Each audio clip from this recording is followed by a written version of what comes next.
Lecture du livre de Ellen G. White, intitulé Message à la jeunesse. Chapitre 125. L'amour des plaisirs mondains. C'est un fait alarmant.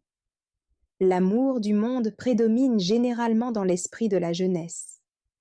Plusieurs se conduisent comme si les heures précieuses du temps de grâce n'étaient qu'une longue fête, comme s'ils étaient placés dans le monde pour s'y divertir en passant d'une sensation à une autre. Ils trouvent plaisir aux choses du monde et restent étrangers à Dieu le Père et aux grâces de son esprit. Plusieurs ne veillent pas sur leurs paroles, oubliant que par leurs paroles, ils seront soit justifiés, soit condamnés. Dieu est déshonoré par la légèreté, par les conversations vides et vaines et par les rires de beaucoup de jeunes.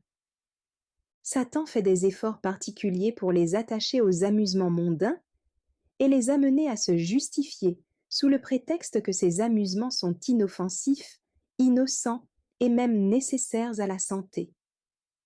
Il leur fait croire que le sentier de la sainteté est difficile, tandis que celui des plaisirs mondains est parsemé de fleurs.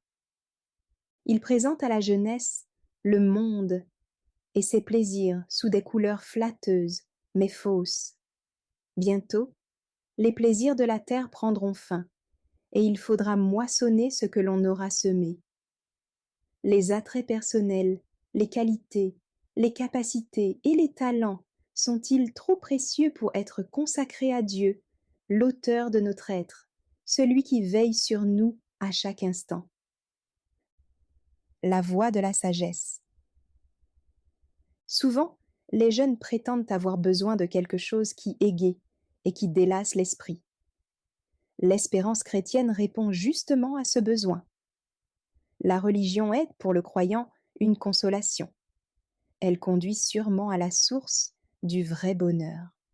Les jeunes gens devraient étudier la parole de Dieu et s'adonner à la méditation et à la prière. C'est le meilleur emploi qu'ils puissent faire de leur loisir. Les voies de la sagesse sont des voies agréables et tous ces sentiers sont paisibles. Paul, écrivant à Tite, exhorte les jeunes gens à la modération. Exhorte de même les jeunes gens à être modérés, te montrant toi-même à tous égards un modèle de bonnes œuvres, et donnant un enseignement pur, digne, une parole saine, irréprochable, afin que l'adversaire soit confus, n'ayant aucun mal à dire de nous. Je supplie les jeunes, pour l'amour de leur âme, d'écouter l'exhortation de l'apôtre. Tous les avertissements, toutes les instructions et les réprimandes que la grâce nous offre seront soit une odeur de vie pour la vie, soit de mort pour la mort. Les jeunes gens sont enclins par nature à penser que ce n'est pas à eux d'assumer des responsabilités, de se donner du souci et de porter des fardeaux. Cependant, le devoir de chacun est d'atteindre l'idéal biblique. La lumière qui se dégage des avantages et des occasions, ainsi que des conseils, des avertissements et des réprimandes qui nous viennent par le ministère de la parole, auront pour résultat soit le perfectionnement du caractère, soit la condamnation de celui qui se montre négligent. Cette lumière devrait être appréciée par les jeunes, aussi bien que par les plus âgés. Où sont ceux qui veulent, dès maintenant, prendre position pour Dieu, décider à le servir avant tout? Qui est-ce qui veut se charger d'un fardeau? Souviens-toi de ton Créateur pendant les jours de ta jeunesse. Jésus désire que la jeunesse vienne à lui comme une rosée. Il veut la faire hériter de l'immortalité. Malgré la souillure morale qui abonde et qui contamine dès l'âge le plus tendre un si grand nombre de jeunes gens, la possibilité est offerte à tous de devenir des hommes et des femmes au caractère noble. On peut être libre en Christ, enfant de la lumière et non pas des ténèbres. Dieu demande à tout jeune homme et à toute jeune fille de renoncer à chacune de ses mauvaises habitudes, à se montrer diligent dans l'action, fervent d'esprit, servant le Seigneur. Il ne s'agit pas de rester indolent, sans faire d'efforts pour vaincre les mauvaises habitudes ou pour améliorer sa conduite. On prouve la sincérité de ses prières en faisant des efforts vigoureux pour obéir aux commandements de Dieu.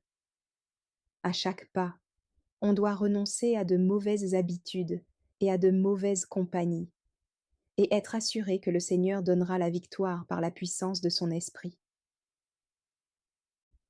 Fidélité dans les petites choses. Des efforts personnels constants et bien coordonnés seront récompensés par le succès. Ceux qui désirent accomplir une grande somme de bien dans le monde doivent être disposés à le faire petit à petit, conformément à l'intention divine. Celui qui veut atteindre d'un coup les plus hauts sommets par quelque action d'éclat ne fera jamais rien. Un progrès régulier dans une bonne œuvre, une répétition fréquente des mêmes actes de service fidèle, ont plus de valeur aux yeux de Dieu que l'accomplissement d'une grande tâche unique et vaudront à la jeunesse une bonne réputation. Les jeunes gens peuvent s'employer d'une manière utile au salut des âmes. Dieu les rend responsables de l'usage qu'ils font des talents qui leur ont été confiés. Ceux qui se disent fils et filles de Dieu doivent viser haut. Ils doivent faire usage de toutes les facultés que Dieu leur a données. Désir non satisfait? Un désir insatiable d'amusement révèle les besoins profonds d'une âme. Mais la soif d'une âme ne peut être apaisée par les plaisirs mondains. On reste déçu. Une folle gaieté a été prise pour le bonheur. Quand la sensation a disparu, on enfonce dans les profondeurs du découragement et du désespoir.